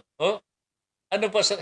Buddy, alam mo naman yung mga nag-iikot-ikot dyan sa Sampaloc, sa Moret, di ba? Alam po ninyo mga kabayan, at one time in my life, I was also a politician. Nagkandidato rin po ako bilang konsehal ng Sampaloc, Manila. The 4th district of the city of Manila. That was in 1987. Hindi tayo pinalad. Pero that's okay. At kasama ko po sila Buddy Badillo, sila Jimmy Tuplano, and yung mga kabataan ngayon medyo tumatanda na rin. Nandyan pa rin sila. Talagang inaantay lamang po tayo. Pero hindi na po.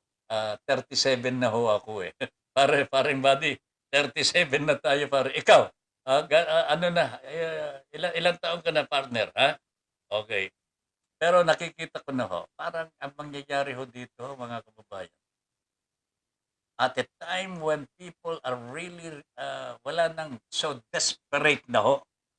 Wala na hong kasi ito tingnan niyo dumadami po ang joblessness. Walang trabaho ang mga kababayan natin. Tumataas po ang COVID cases. So, aabutin po ng election campaign period. Oh, lalabas na yung mga kandidato ho. Dala-dala na ho yung mga sako-sako mga kaperahan na inipon po nila. Oh, hindi ibinigay sa taong bayan. Oh, ngayon, nandyan na ho. Nandyan si kandidato. Merong lalapit sa kanya ngayon. Sir, parang awa na ninyo. Wala na ho talaga kami makain. Maawa ho kayo. Dadalhin ko sa sulok. Kunwari sila lamang dalawa makakakita. Oh, ayan. Magbubulungan na yung dalawa. Magkano ba kailangan mo, ha? Tara. Hindi talaga gutom na gutom ng pamilya ko. Hindi ko alam po kung saan nakukuha ng pera mo. Hindi ako makakabili ng pagkain po namin, sir. O sige, huwag ka na maingay. Ito sa'yo. Oh, pinabulsahan po siya. Medyo makapal. Ben, ha? Huwag ka na maingay. Pero kakampi na kita, ha? Bahala ka na dito sa mga kasama natin dito sa itong election na ito. Okay? Opo, sir. Maraming salamat po. Ayan. Tuwan-tuwa na yung mama. Nakakuha po siya ng ayuda sa congressman na tumatakbo. Kakampi ng administrasyon. Ano sa tingin ho ninyo mga kabayan? Ganito po ba ang mangyayari ho sa darating na halalan? I guess this is what is going to happen. Oh, ito ang mangyayari. Abangan ho ninyo ang susunod na kabanata. And let us see how every Filipino will deal with the situation po, mga kababayan. But this has been going on in every election that we had in the past. Ganito rin po ang nangyayari. Magbabago po kaya ang takbo? Ay, abangan po natin. Oh? Abangan po natin. Okay? Lilian Gabriel is watching. Eve Ramos Serben.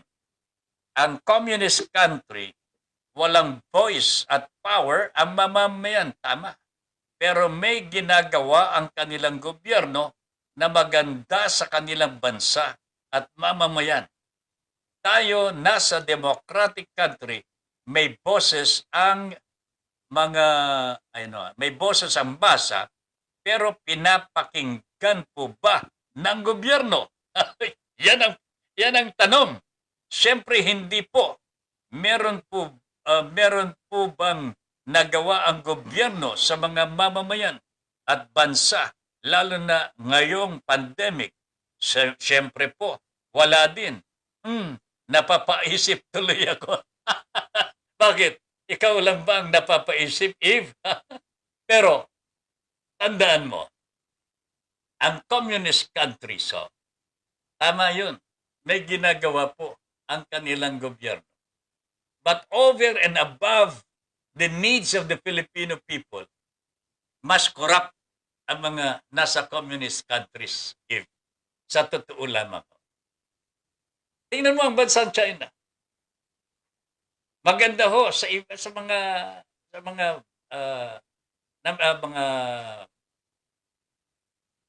pangunahing mga lungsod nila.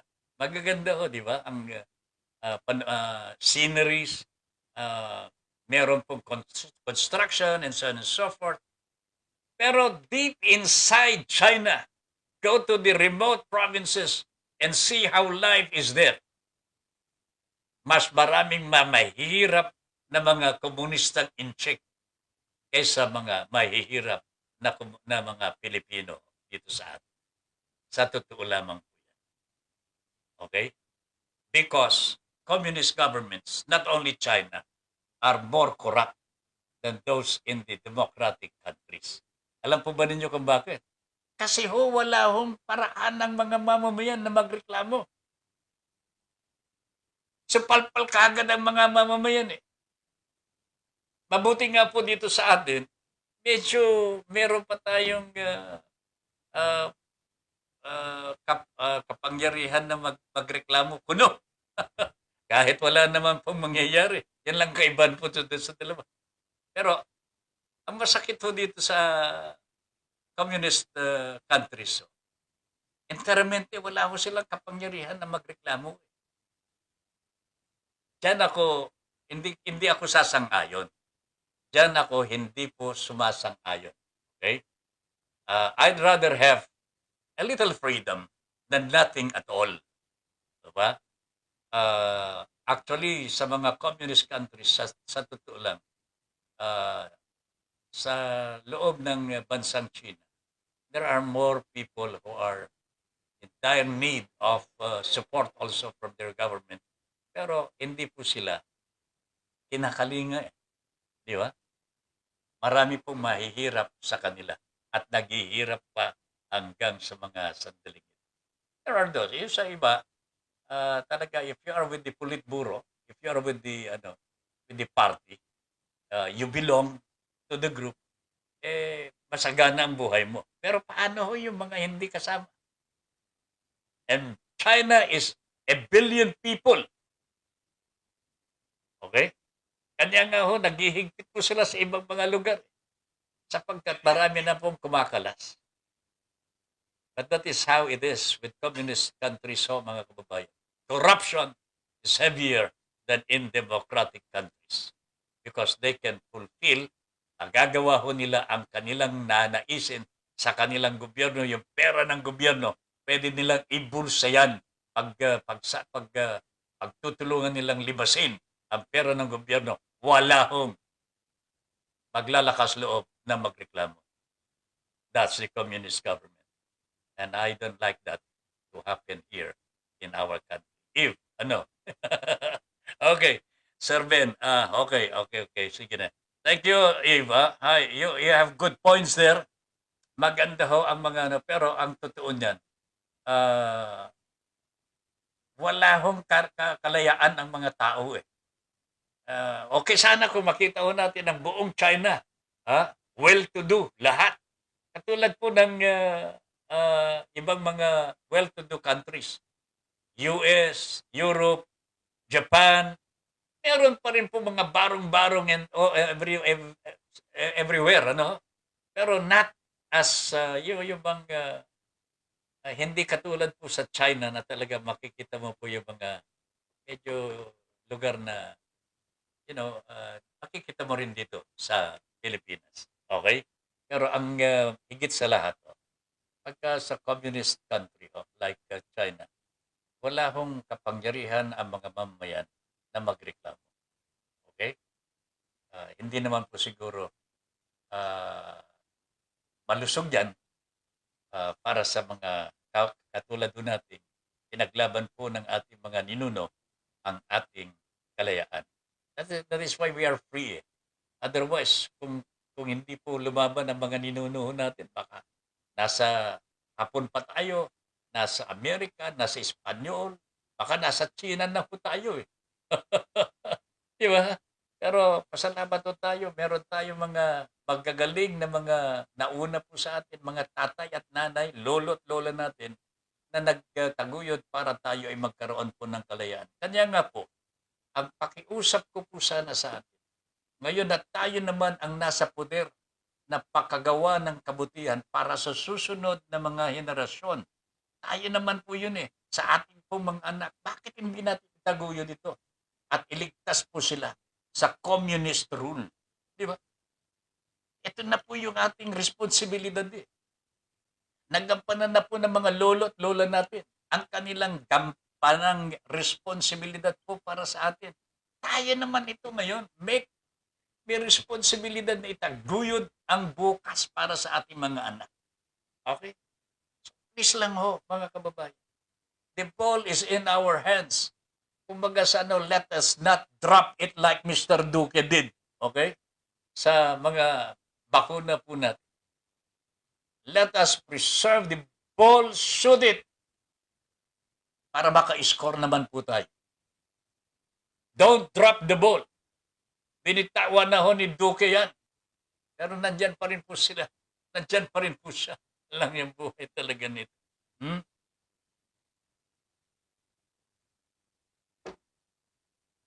Galvero Reni is watching. Magandang gabi, Reni. Good evening. Mel, I would rather be with a person who is poor, even if he is uneducated, but knows how to be human, than a person who is rich, but greedy, deceitful, and not able to be human. Langya talaga ito si Mel. What can I say, partner? What can I say? Ha? Ano, no? Wala na akong masabi ho dito. Ito ang totoo talaga. Ha? I would rather be with a person who is poor, even if he is uneducated, but knows how to be human, than a person who is rich, but greedy, deceitful.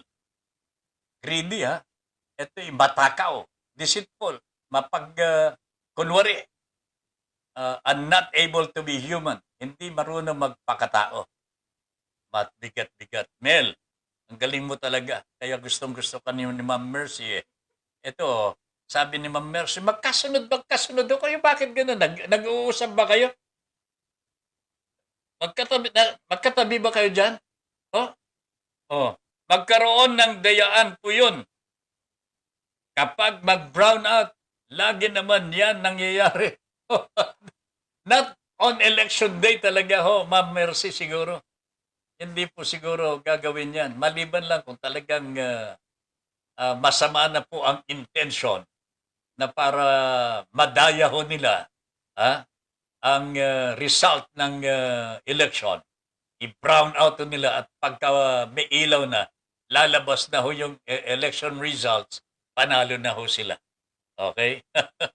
Nako, pero alam po ninyo, I think ang pagpandaraya sa ganitong mga halalan po ngayon where people are already fed up, medyo mayroong po, dapat mag-iingat-ingat na ho ang mga nagbabalak mandaya sapagkat sa tingin ko ho mga kababayan, hindi po papayag ang taong bayan na madaya pa po ang halalan. Angel Panuda is watching. Magandang gabi, Ma'am Angel. How's your dancing? Kumusta ho kayo dyan? Jose Ramos Tabifranca, Sir Ben. Si Astra Naik Pimentel, kilala mo yan. Isa rin yan sa active member ng PDP Laban. Hindi ko na matandaan kasi eh. Medyo matagal-tagal ng panahon ito. Pero nasa gobyerno pala ito eh. Hindi niya alam ang batas. O baka naman hindi po siya, baka naman talagang malakas ang loob sapagkat si Duterte ho ang kanyang boss eh. So you know, kilala mo siya, Mr. Tabifranca, Joe? Kilala mo ito si Astra? I'm sure you know. Anyway, sana pagsabihan mo, if you happen to talk to him, pagsabihan mo na lang. Huwag namang garapal ka mo. Hello, Kuya Ben. Good evening. Sabi ni Ma'am Angel Panuda. Jose Gregorio Clemente, paano kaya naging profesor yang si Roque? UP yan eh. Di ba? I don't know kung talaga naging profesor po ito. Pero siguro nga, naging profesor naman. Abogado naman po ito eh. Di ba? Abogado. April Rossi, good evening po. Ayan. Deli Castañeda is watching. Magandang gabi po, sabi ni Ma'am Deli. Josephine Ropero, hindi na po ako magtaka kasi ganoon din dito sa Cavite. Pera ang labanan dito. As always, sabi nga po sa dasal, as it was in the beginning, is now and ever shall be, world without end. Amen. Kaingat-ingat na lamang po tayo mga kababayan. Let us do what we are supposed to do. Kung ano po yung talagang tungkulin po natin, responsibilidad po natin, gampanan ho natin sa abot ng ating makakaya. Okay?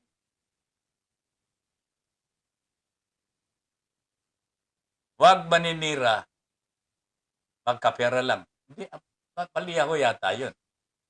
Huwag maninira kahit hindi ka magkapera. Ayun. Tama ba yun? Ha? Ano bang pero bukas pag-usapan nga natin yan. Huwag maninira, magkapera ka lang. Paano kaya yun? O nga, no? Sandali lang. Bukas natin pag-uusapan yan, ha? Kasi wala na tayong oras po eh. Magpapaalam na naman po si Tata Ben. No? Sir Ben, sabi ni Joe Clemente, Mr. Clemente, naalaala mo ba yung ginawa ng taong bayan kay Muammar Gaddafi nang manalo ang mga rebelde sa revolusyon sa Libya? Yes, of course. Huwag naman sana mangyari dito ang ganong karahasan.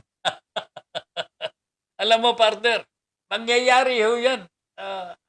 Filipinos are very pasensyoso po ang mga Pilipino. Tingnan ninyo yung ginawa nila kay Mr. Marcos. There is patience pa rin ho. Hindi po nila talaga ginalaw si Mr. Marcos. But Mr. Marcos, nagkusa na lumayas ho. Pero hindi po nilubayan ng taong bayan na habulin po siya. Di ba? Yung diktador mismo ang lumayas nang makita mo niya, hindi na niya kaya ang taong bayan. Ang Pilipino ho, pasensyoso po talaga mapagbigay.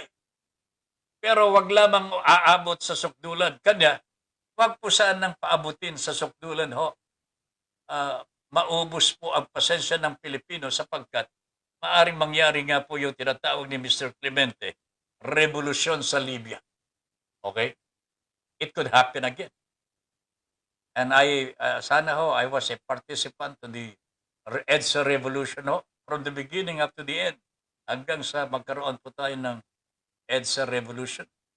One. Ho, na witness ko po yan. I don't want to relive it again. Sana ho, wag nang maulit. Magpakatino na ho tayo. Sana magpakatino na po ang ating mga kababayan. Agustin Brother Bar Rodriguez is watching. Sir, good evening. Pagpanalangin mo kami, brother. Abangan po ninyo ang programa ni Brother Agustin Rodriguez po. Every day po yan, Monday to Friday din po. Alas 7:30 po ng umaga. Okay? Alright. Nako, pumasok mga kababayan. Pumasok po yung tawag ng aking kapatid. Pero Manong Ambil, mamaya ka na tumawag. Tawag ka nito mamaya. 1 minute na lang. Wala na tayong oras mga kababayan. Antabayan po ninyo ang susunod na programa ni Paring Doy del Castillo. Okay? Ngayon din po, alas 10 hanggang alas 12 ngayong gabi. Okay? So, sa ngalan po ng lahat ng mga nakausap po natin, mga nag-comment at mga bumati, mga taga-subaybay po natin sa buong mundo, Tata Ben Paipon here, saying thank you very much for allowing us into your homes and for giving us the privilege to be of service to you. Good night, everybody.